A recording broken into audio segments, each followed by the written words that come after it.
Helicopter पर मचे सियासी हंगामे की। महाराष्ट्र विधानसभा चुनाव को लेकर सियासी सरगर्मियां बढ़ती जा रही है और वोटिंग से पहले अब हेलीकॉप्टर पर सियासी हल्ला मचा हुआ है।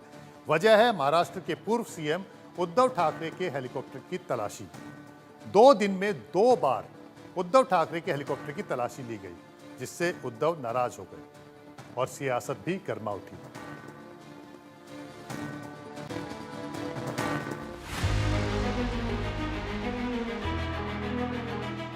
महाराष्ट्र के सियासी मैदान में किसका हेलीकॉप्टर जीत की उड़ान भरेगा और किसकी हार की लैंडिंग होगी, ये 23 नवंबर को साफ हो जाएगा। लेकिन इससे पहले हेलीकॉप्टर पर जमकर हंगामा हो रहा है। वजह है 2 दिन में 2 बार उद्धव ठाकरे के हेलीकॉप्टर की जांच। पहले यवतमाल में शिवसेना यूबीटी के मुखिया के हेलीकॉप्टर की जांच हुई और इसके बाद लातूर में चेकिंग की गई, जिस पर उद्धव ठाकरे भड़क उठे। जांच करने वाले अधिकारी पर बरस पड़े।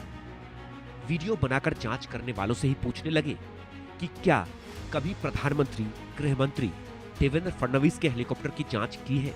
हो, माझा पहिला आहे, पण माझ्या आधी कोणत्या राजकीय नेत्याची तपासले? नाही साहेब, 4 महिन्यासाठी मला 4 महिन्यात एकाची नाही तपासली. मीच पहिला गिरायक सापडलो. नाही साहेब, असं काही नाही. तुमची बॅग नाही, माझी तपासा तुम्ही. मी तपासायला अडवत नाही तुम्हाला, साहेब. पण माझी एक बॅग तपासताना तुम्ही आतापर्यंत मिंद्याची तपासली का, देवेंद्र फडणवीसची तपासली का, अजित पवारची, मोदींची तपासली का, अमित शहाची तपासली? साहेब अद्याप नाही, अद्याप आले नाहीत. नाही आले तर मला तपासल्याचा व्हिडिओ पाठवायचा. हो साहेब, नक्की. ठीक आहे, नक्की साहेब. हा तुमच्या सगळ्यांचं मी करतोय. मोदींची बॅग तपासतानाचा मला तुमचा व्हिडिओ आला पाहिजे. हो साहेब. हा, तिकडे तुम्ही शेपूट नाही घालायची. हा व्हिडिओ मी रिलीज करतोय. ठीक आहे, तपासा बॅग माझी. बॅग रिकवर आहे. धन्यवाद. माझा युरिन पॉट पण तपासा. हेलीकॉप्टर की जांच पर उद्धव ठाकरे तमतमा गए। इलेक्शन कमीशन के अधिकारियों की मंशा पर सवाल उठा दिया, लेकिन जब वो सवाल खड़े कर रहे हैं तो उन्हें ये 2 तस्वीरें भी देखनी चाहिए।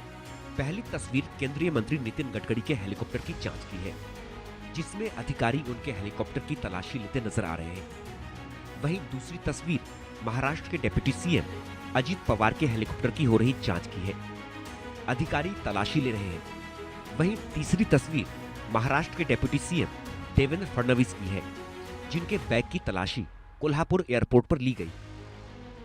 तीनों ही नेताओं ने जांच का विरोध नहीं किया, लेकिन उद्धव ठाकरे के हेलीकॉप्टर की जांच हुई तो उद्धव के साथ उनके सहयोगी भी भड़कने लगे।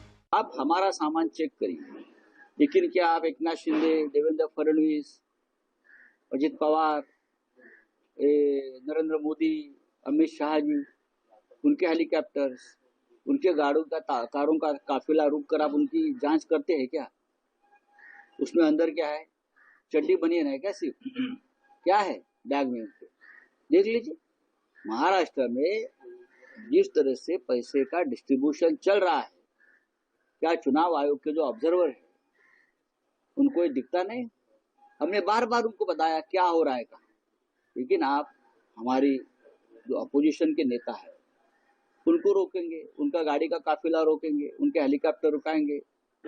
आप क्या करेंगे? आप कितने बार ही करेंगे? ठीक है, देख लेंगे। उद्धव ठाकरे जी ठीक कह रहे हैं, यदि सबकी चेकिंग हो कोई दिक्कत नहीं है। खाली आप टारगेट करके एक पार्टी के नेता को टारगेट कर रहे हो, वो गलत है। ये इलेक्शन कमीशन को ये बात भी देखनी चाहिए कि अगर चेकिंग हो सबकी हो, कोई दिक्कत नहीं है। कांग्रेस को दिक्कत नहीं है, शिवसेना को दिक्कत नहीं है, एनसीपी पवार साहब को दिक्कत नहीं है। महाराष्ट्र के सियासी गलियारे में हेलीकॉप्टर पर हंगामा हो रहा है, लेकिन सवाल है कि चुनाव के दौरान हो रही रूटीन जांच पर बवाल क्यों और हेलीकॉप्टर की चेकिंग से उद्धव ठाकरे को दिक्कत क्यों है। Bureau report, India news. Uddhav Thackeray के हेलीकॉप्टर की जांच पर महाराष्ट्र का सियासी गलियारा तपने लगा है, लेकिन सवाल है कि चुनाव के दौरान नेताओं के हेलीकॉप्टर की चेकिंग के नियम क्या है और कौन चेकिंग का आदेश देता है, इसे भी समझना जरूरी है। दरअसल मॉडल कोड ऑफ कंडक्ट और एसओपी के तहत चुनाव आयोग के अधिकारी किसी भी पार्टी के नेता और कार्यकर्ता की तलाशी ले सकते हैं। इलेक्शन कमीशन इसके लिए बाकायदा गाइडलाइन जारी करता है और अगर चेकिंग के दौरान 50,000 से ज़्यादा कैश मिलता है तो इसकी जांच की जा सकती है। चुनाव से पहले इलेक्शन कमीशन कैश, शराब और गिफ्ट पर नजर रखता है, जिससे कि कोई भी चुनाव को प्रभावित न कर पाए। वहीं जांच के लिए हर जिले में एक्सपेंडिचर ऑब्जर्वर की नियुक्ति की जाती है। हर विधानसभा क्षेत्र में 3 या 3 से ज्यादा उड़न दस्ता बनाया जाता है और उड़न दस्ते के प्रमुख सीनियर एग्जीक्यूटिव मजिस्ट्रेट होते हैं जो हर पार्टियों और नेताओं की हरकत पर नजर रखते हैं।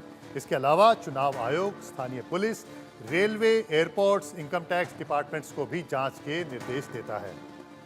लेकिन फिलहाल उद्धव ठाकरे के हेलीकॉप्टर की जांच पर सियासी संग्राम छिड़ गया। शिवसेना शिंदे गुट के नेता संजय निरुपम ने कहा है कि नियम सबके लिए समान है और चुनाव आयोग के नियमों का पालन सबको करना चाहिए। सबके हेलीकॉप्टर की चेकिंग होनी चाहिए, सबकी गाड़ी की चेकिंग होनी चाहिए, क्योंकि चुनाव में ब्लैक मनी का इस्तेमाल नहीं होना चाहिए, काला पैसे का इस्तेमाल नहीं होना चाहिए। इसके ऊपर चुनाव आयोग ने सख्त कानून बना रखे हैं और इस कानून को अगर लागू करना है तो जो भी व्यक्ति है, उस सारे व्यक्ति के जो भी नेता हैं, जो भी उम्मीदवार हैं, वो लोग कहीं दुरुपयोग तो नहीं कर रहे हैं, इसका ख्याल रखना चाहिए। तो इसमें इतना बड़ा इशू बनाने की क्या जरूरत है? अगर किसी का मन साफ है और किसी के मन में कोई चोर नहीं है तो निश्चित तौर पर इस प्रकार की चुनौतियों को स्वीकार करने के लिए तैयार रहना चाहिए। इसके पहले कभी चेकिंग नहीं है, महाराष्ट्र में उद्धव का है तो नहीं, ऐसा नहीं था। लोकसभा चुनाव के समय तो हमारे मुख्यमंत्री श्री एकनाथ राव शिंदे जी का भी हेलीकॉप्टर चेक हुआ था, उससे क्या फर्क पड़ता है? जिनको लगता है कि वो गलत काम कर रहे हैं, कानून का उल्लंघन कर रहे हैं, वो घबराते हैं और वो बहुत बड़ा इश्यू बनाते हैं। चुनाव के दौरान ये पहली बार नहीं है जब नेताओं के हेलीकॉप्टर की जांच की गई हो। इससे पहले भी लोकसभा चुनाव के दौरान भी कई नेताओं के हेलीकॉप्टर की तलाशी ली गई है। चुनाव आयोग ने बताया है कि 2024 के लोकसभा चुनाव के दौरान सत्ताधारी दल और विपक्ष के प्रमुख नेताओं की हेलीकॉप्टर की तलाशी ली गई थी। 15 अप्रैल को तमिलनाडु में राहुल गांधी के हेलीकॉप्टर की जांच हुई। 21 अप्रैल 2024 को केंद्रीय गृह मंत्री अमित शाह के हेलीकॉप्टर की तलाशी बिहार के कटिहार जिले में ली गई थी। वहीं 24 अप्रैल 2024 को बीजेपी की राष्ट्रीय अध्यक्ष जेपी नड्डा के हेलीकॉप्टर की भी तलाशी बिहार के भागलपुर जिले में ली गई थी। लेकिन तब इतना हंगामा नहीं हुआ। जब उद्धव ठाकरे के हेलीकॉप्टर की जांच हुई तो सियासत शुरू हो गई। आम आदमी पार्टी के सांसद संजय सिंह ने भी तलाशी पर सवाल खड़े कर दिए हैं।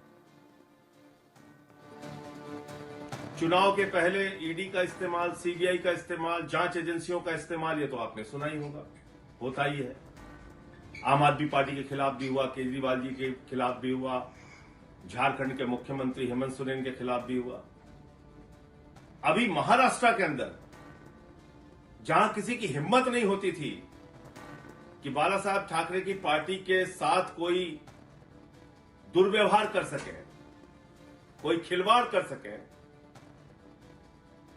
आज उस पार्टी के अगुवा उद्धव ठाकरे के साथ जिस प्रकार की बदसलूकी की गई, जिस प्रकार का दुर्व्यवहार किया गया, मैं समझता हूं इसका सबक महाराष्ट्र की जनता को सिखाना चाहिए।